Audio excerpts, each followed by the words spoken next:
سامعین حضرات، السلام علیکم ورحمۃ اللہ وبرکاتہ۔ امید ہے کہ آپ سب خیریت سے ہوں گے۔ حضرات، ہم سوانح حیات یعنی بایوگرافیز کی ویڈیوز کے سلسلے کو برقرار رکھتے ہوئے آج جس عظیم شخصیت کی سوانح حیات آپ حضرات کی حضور پیش کریں گے، آپ کا اسم مبارک خواجہ خواجگاں فخر کون و مکاں ہادی انس و جاں حضرت خواجہ معین الدین چشتی سنجری علیہ الرحمہ ہے۔ آپ کی ولادت بسعادت 536 ہجری مطابق 1142 عیسوی کو جنوبی ایران کے علاقے سیستان کے ایک چھوٹے سے گاؤں سنجر میں ہوئی۔ نسباً آپ نجیب الطرفین یعنی والد اور والدہ دونوں طرف سے سید ہیں۔ آپ کی والدہ ماجدہ کا شجرہ نسب چند واسطوں سے ہوتا ہوا سیدنا حضور امام حسن رضی اللہ تعالیٰ عنہ سے جا کر ملتا ہے، جبکہ آپ کے والد گرامی کا شجرہ نسب چند واسطوں سے ہوتا ہوا سیدنا حضرت امام حسین رضی اللہ تعالیٰ عنہ سے جا کر ملتا ہے۔ آپ کے والد حضرت خواجہ غیاث الدین ایک دولت مند تاجر اور اللہ کے برگزیدہ بندے اور ولی بھی تھے۔ جس زمانے میں آپ کی ولادت ہوئی وہ بڑا ہی پرآشوب دور تھا۔ سیستان اور خراسان لوٹ مار کی زد میں تھے۔ ملت اسلامیہ میں کئی فرقے پیدا ہو گئے تھے جو آپس میں ہی ایک دوسرے کے قتل و غارت کیے جاتے تھے۔ یوں کہہ لیں کہ حضرت خواجہ معین الدین چشتی سنجری علیہ الرحمہ نے ایک بڑے ہی پرآشوب دور میں پرورش پائی اور اپنی آنکھوں سے لاتعداد مسلمانوں کے خون کے دریا بہتے ہوئے دیکھے۔ 551 ہجری کو آپ کے والد ماجد اس دنیا سے وفات پا گئے، جس وقت آپ کی عمر محض 15 سال کی تھی۔ اس کے بعد مادر مہربان نے ایک تسلی بخش انداز میں آپ کی پرورش فرمائی، جس سے آپ کی طبیعت سنبھل گئی اور آپ شوق سے علم حاصل کرنے لگے۔ مگر ابھی زیادہ عرصہ نہ ہوا تھا کہ آپ کے والدہ ماجدہ بھی اس دنیا سے تشریف لے گئیں۔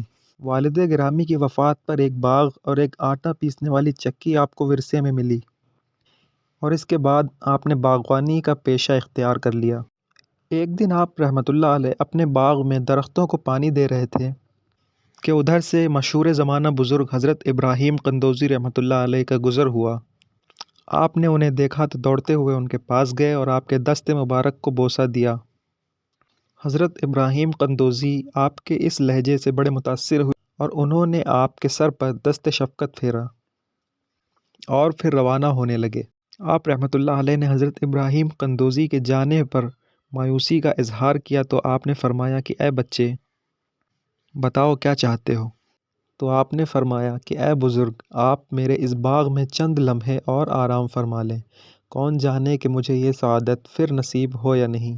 آپ کے اس عقیدت مندانہ لہجے کو دیکھ کر حضرت ابراہیم قندوزی نے اپنا ارادہ بدل لیا اور باغ میں ہی ٹھہر گئے۔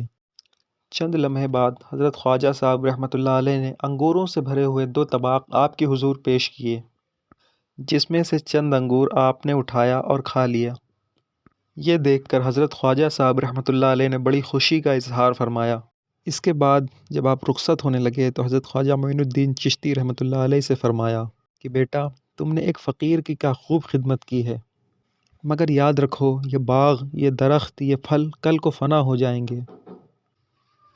آج اگر یہاں بہار کا دور ہے تو کل دور خزاں بھی آئے گا۔ یہی اللہ کی مرضی ہے اور یہی نظام قدرت ہے۔ پھر اس کے بعد اللہ تعالیٰ تجھے ایک باغ اور عطا فرمائے گا جس کے درخت اور پھل تا قیامت سرسبز رہیں گے۔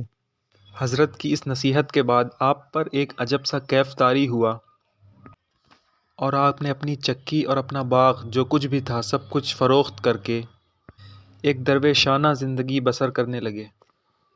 اس کے بعد آپ نے حفظ کیا اور پھر علوم ظاہری حاصل کیا۔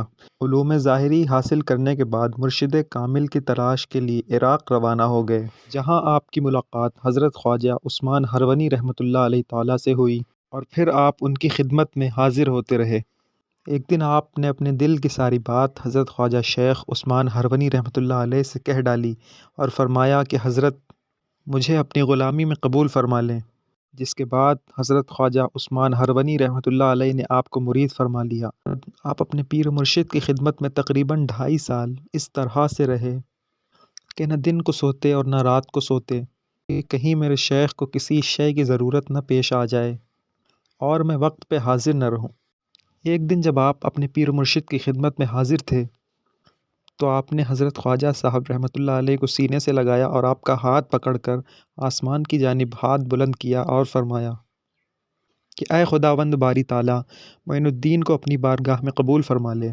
اس نے بے سر و سامانی کے باوجود بھی میرا دامن نہیں چھوڑا اور اب تو بھی اسے زمین پر تنہا نہ چھوڑ۔ پیر و مرشد کا یہ دعا فرمانا تھا کہ آپ کی نظر کے سامنے سے سارے حجابات اٹھ گئے۔ فرمایا معین الدین دیکھو اب کیا نظر آتا ہے۔ فرمانے لگے حضرت آپ کی دعا سے عرش سے لے کر تحت الثری تک دیکھ رہا ہوں۔ آپ نے اللہ کا شکر ادا کیا اور فرمایا کہ معین الدین اب تم دریائے رحمت سے سیریاب ہو گئے ہو۔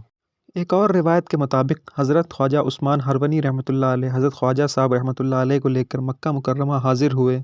پھر خانہ کعبہ کا طواف کرنے کے بعد آپ نے فرمایا کہ یا الہی، تیرا یہ بندہ معین الدین تیری بارگاہ میں حاضر ہے، اسے اپنی بارگاہ میں قبول فرما۔ اور پھر غیب سے آواز آئی کہ ہاں ہم نے معین الدین کو قبول کیا۔ اور پھر اس کے بعد روضہ رسول صلی اللہ تعالیٰ علیہ وسلم یعنی مدینہ منورہ تشریف لے گئے۔ آپ نے فرمایا کہ معین الدین آقا کی حضور سلام پیش کرو۔ آپ نے فرمایا السلام علیکم یا سید المرسلین۔ وہاں پر موجود تمام لوگوں نے سنا کہ آپ کے روضہ انور سے یہ جواب آیا وعلیکم السلام یا سلطان الہند۔ پیر مرشد نے آپ کو مبارکباد دیتے ہوئے فرمایا کہ معین الدین تم خوش نصیب ہو کہ دونوں مقامات سے تمہیں شرف قبولیت نصیب ہوئی۔ ایک بار کا واقعہ ہے، مغل بادشاہ اورنگزیب عالمگیر نے آپ کی مزار مبارک پہ جانے کا ارادہ کیا اور اس نے کہا کہ اگر آج مجھے سلام کا جواب نہیں آیا تو میں اس مزار کو ڈھا دوں گا یعنی گرا دوں گا۔ وہاں پہنچے تو ایک فقیر جو کہ اندھا تھا اور 20 سال سے اپنی آنکھیں مانگ رہا تھا لیکن اس کو آنکھ نہ ملی تھی۔ بادشاہ وہاں پہنچا اور یہ ماجرا دیکھا تو کہنے لگا کہ آپ تو غریب نواز ہیں، سلطان الہند ہیں، پھر 20 سال سے اس آنکھ مانگنے والے کو آپ نے آنکھ تک نہ عطا کی۔ اس نے اپنے سپاہیوں سے کہا کہ سپاہیوں اس بزرگ کے پاس کھڑے رہو، میں اندر سے حاضری دے کر آؤں گا اور اگر تب تک میرے واپس آنے تک اس بزرگ کو آنکھ نہ آئی تو میں اس کا گلا کاٹ دوں گا۔ اب وہ بزرگ اللہ کی حضور رو رو کر دعائیں کرنے لگا کہ یا اللہ میری خطائیں معاف فرما دے، یا خواجہ معین الدین چشتی سنجری میری آنکھ واپس دلا دیجئے کہ ابھی تک تو آنکھ ہی نہ ملی تھی، اب تو سر بھی جانے کو آ گیا ہے۔ اس کے اس انداز دعا کو دیکھ کر سپاہیوں کی آنکھ میں بھی آنسو آ گیا۔ اور پھر کیا تھا، اللہ تعالیٰ نے اس کی خطائیں معاف فرمائیں اور حضرت خواجہ معین الدین چشتی سنجری علیہ الرحمہ کی دعا سے اور اللہ کے فضل سے اس بزرگ کی آنکھ واپس آ گئی۔ جب اورنگزیب عالمگیر آستانے سے باہر آیا تو اس بزرگ نے کہا کہ اے بادشاہ میری آنکھ واپس آ گئی ہے، اللہ نے میری خطائیں معاف فرما دی ہیں اور حضرت خواجہ معین الدین چشتی سنجری علیہ الرحمہ کی دعا سے میری آنکھ واپس آ گئی ہے۔ تو اورنگزیب عالمگیر نے اس فقیر بوڑھے سے کہا کہ تو نے کیا سمجھا کہ حضرت خواجہ معین الدین چشتی کے دینے میں کوئی کمی ہے؟ نہیں، ان کے دینے میں کوئی کمی نہیں، بس تیرے مانگنے میں کمی تھی۔ آج تو نے پورے دل سے مانگا اور تجھے عطا ہوا۔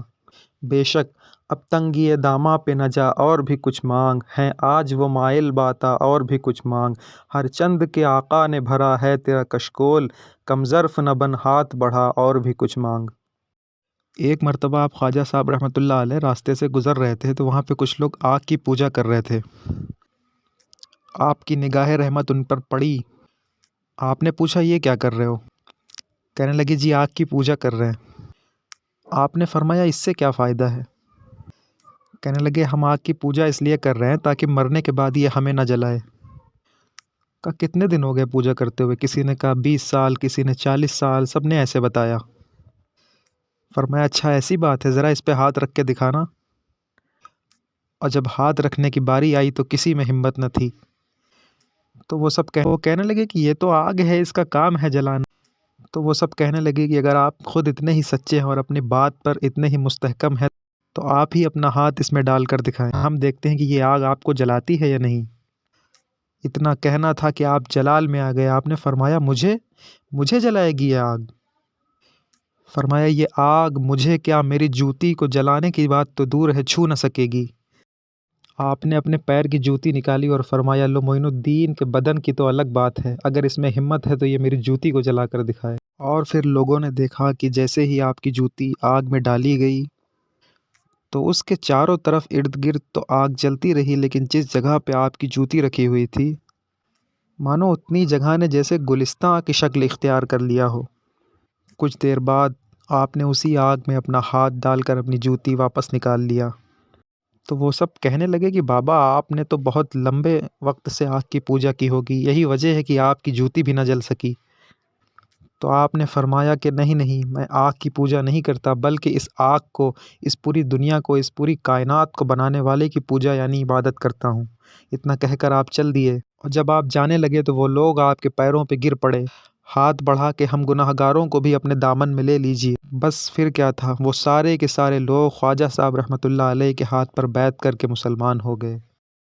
اور اسی طرح میرے خواجہ عطائے رسول سلطان الہند خواجہ غریب نواز رحمۃ اللہ تعالی علیہ نے اس دور جہالت میں کہ جب ہندوستان میں لڑکیوں کے پیدا ہونے کو ایک نحوست سمجھا جاتا تھا، جب عورتیں اپنے شوہر کے جنازے پر زندہ جلا دی جاتی تھیں، اور دور جاہلیت ایسا تھا کہ لوگ اپنی عورت کو جوئے میں ہار دیتے تھے، اس دور میں میرے خواجہ نے 90 لاکھ سے بھی زائد لوگوں کو اسلام کی دعوت دی اور کلمہ لا الہ الا اللہ محمد رسول اللہ صلی اللہ تعالیٰ علیہ وسلم پڑھا کر ان کی تربیت فرمائی۔ اور آپ کا روزانہ کا معمول یہ تھا کہ رات کو آپ اس قدر عبادت کرتے تھے اور دیدار الہی کا اشتیاق اس قدر آپ کو تھا کہ جیسے ایک مچھلی بنا پانی کے تڑپتی ہے، ویسے آپ دیدار الہی کے لیے تڑپا کرتے تھے۔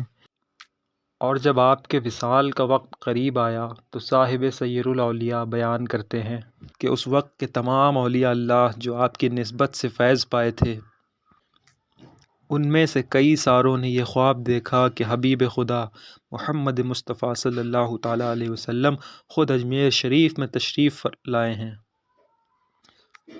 اور پھر جب لوگوں نے وجہ دریافت کی تو آپ صلی اللہ تعالیٰ علیہ وسلم نے فرمایا کہ خدا کا دوست، خدا کا محبوب اور میرا پیارا نواسا یعنی معین الدین آج اس دنیا سے کوچ کر اپنے رب قدیر کی حضور تشریف لے جانے والا ہے، اور میں خود اس کو لینے آیا ہوں، اس کا استقبال کرنے آیا ہوں۔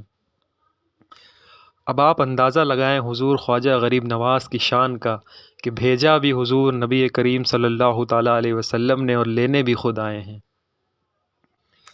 یعنی عطائے رسول بھی ہمارے خواجہ اور فدائے رسول بھی ہمارے خواجہ۔ اور بعد وصال کے وہاں پر موجود تمام لوگوں نے دیکھا کہ قلم غیبی سے آپ کی پیشانی مبارک پر واضح طور پہ لکھا ہوا تھا، ھذا حبیب اللہ مات فی حب اللہ، کہ اللہ کا حبیب تھا اور اللہ کی محبت میں اس دنیا سے کوچ کر گیا۔ لہٰذا 6 رجب 627 ہجری مطابق 1236 عیسوی کو آپ سلطان الہند رحمۃ اللہ علیہ اس دنیا فانی سے رخصت کر اپنے رب قدیر کی حضور تشریف لے گئے۔ حضرات، میں اپنی ویڈیو کا یہیں پر اختتام کر کے آپ حضرات سے اجازت چاہوں گا۔ امید ہے کہ آپ حضرات کو ویڈیو پسند آئی ہوگی۔